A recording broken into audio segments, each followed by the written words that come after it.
Այսինքն ձեզ թվում է, էդ էլ չլի եկաք ներքին հանդից խոսացիք, բան արեցի,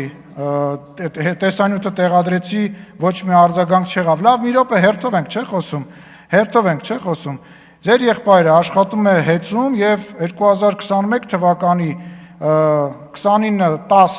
թիվ գնել է բնակարան Ավան թաղամասում։ Դուք անցնեմ ձեզ։ Ուր եք ձեր անշարժ գույք, ձեր հորը պատկանող սեփականության հող, կտեղադրեմ այս թուղթը, կարծում եմ դրա կարիքը չի լինի, կտեղադրեմ թուղթը, ժամանակը չվատնենք, հա, եւ գալ խոսել այս մարդկանց մասին, որ իբր հարստացել ենք, Ռուբինյանը ճիշտ է ասում, դա պատեհապաշտություն է, եթե դուք, պարոն Մինասյան, մի խանգարեք էլի, եթե դուք ուզում եք հարստացած պաշտոնյաների մասին խոսել, Սերեն Օհանյանին հարցրեք իր տների մասին, Լևոն Քոչարյանին հարցրեք, ասեք, դուք 10 տարի եք իշխանություն եղել, ես երիտասարդները 7 տարի են իշխանություն, այդ 220 միլիոնը ո՞նց է բացատրում այն դեպքում, որ այդ ժամանակ Հայաստանի Հանրապետության պաշտպանության բանակի, պաշտպանության նախարարության բյուջեն էր այդ ժամանակ այդքան, ո՞նց է բացատրում, այդքանը գիտենք, այդքանը կարողացել ենք իմանանք, դա պատեհապաշտությունը հասկանում ես, որ դուք նստած լինելով մարդկանց մեջ, ովքեր որ միլիոնատերների եւ միլիարդատերերի համբավ ունեն, այս մարդկանց մեղադրում եք տենց բաների մեջ։ Ասենք Վիգենի անունն եք տալիս, ասենք դուք գիտեք, որ բան խոսելիս падգամավոր քաղաքական գործիչը պետքա ճշտի։ Իմ ընկեր Վիգենի անունն եք տալիս։ Ձեր նշած բնակարանը նույնիսկ չի գրանցվել եւ այդ ձեր նշած դրվագի մեջ ամենամեծ խնդիրը այն չի, որ ինչ-որ մի բիզնեսմեն գնել է ինչ-որ մի բնակարան, ամենամեծ խնդիրն է, որ դուք փաստացի հայտարարում եք, որ պաշտպանության նախարար Վիգեն Սարգսյանը ունեցել է շատ մեծ եւ թանկարժեք բնակարան Հյուսիսային պողոտայում։ Դուք խոսում եք Հովիկ Աբրահամյանի մասին, Հովիկ Աբրահամյանի անունն եք տալիս։ Հենա գնացեք հարցրեք, հեսա Հովիկ Աբրահամյանի ընկերները ստեղ նստած են։ Թագու կողքը նստած, որը 3 բնակարան ունի,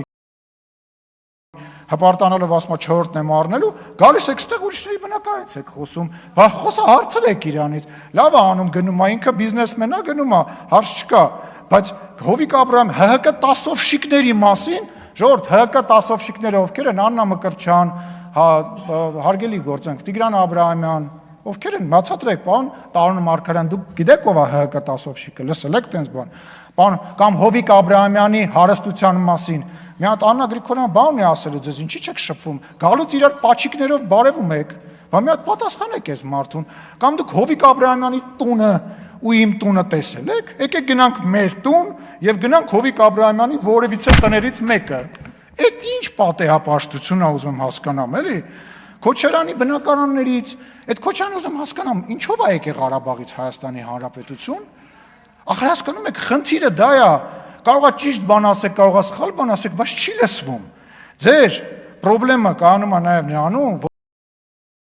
որ դուք ընկել եք մի ցիկլի մեջ, չեք նկատում այդ ցիկլը, դուք անընդհատ արդարանում եք։ Հիմա էլ դուք Ես արդարանալու բան չունեմ,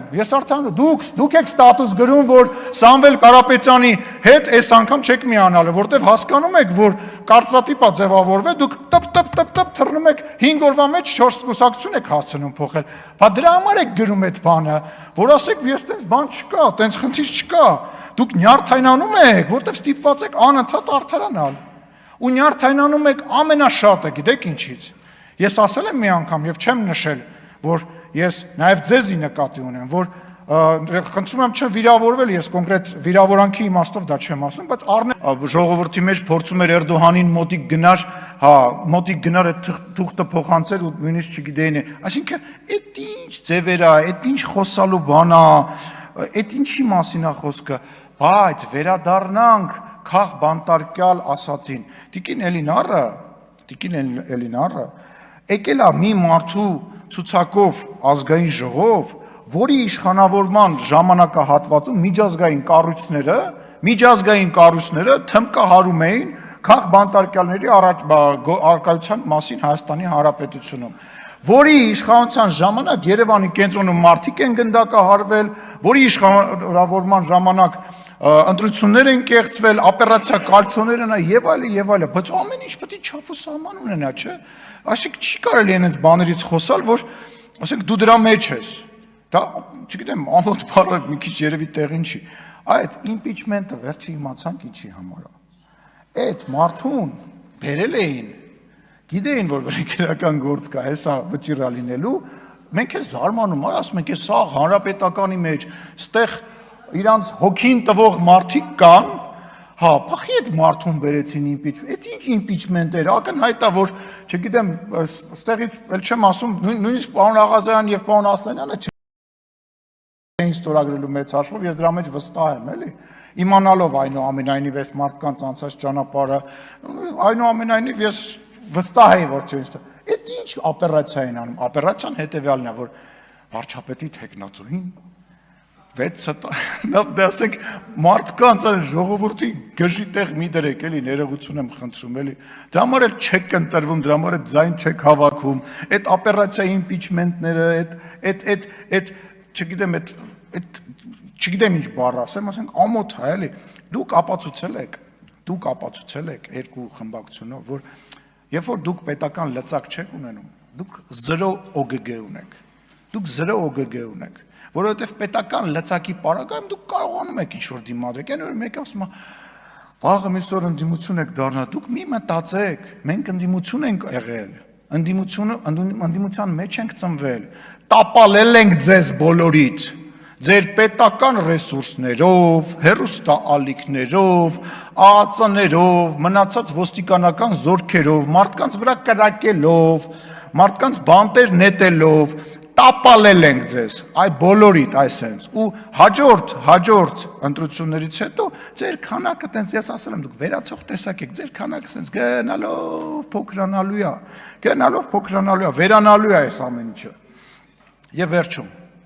ես ուզում եմ մասնակցել եմ բանավեճին, որը այնուամենայնիվ կա Ռոբերտ Քոչարյանի գործընկերների եւ Սերժ Սարգսյանի գործընկերների միջև, որպես մարդ, որը որ հեղափոխություն է արել, մեկը որ եղել է այդ հեղափոխության մեջ։ Այո, դուք Սերժ Սարգսյանին չօգնեցիք, դուք պետք է սատար կանգնեիք եւ Սերժ Սարգսյանին չպաշտպանեցիք, ոչ Ռոբերտ Քոչարյանի թիմը, ոչ Դաշնակցությունը, նույնիսկ Հանրապետական կուսակցության որոշ տարեր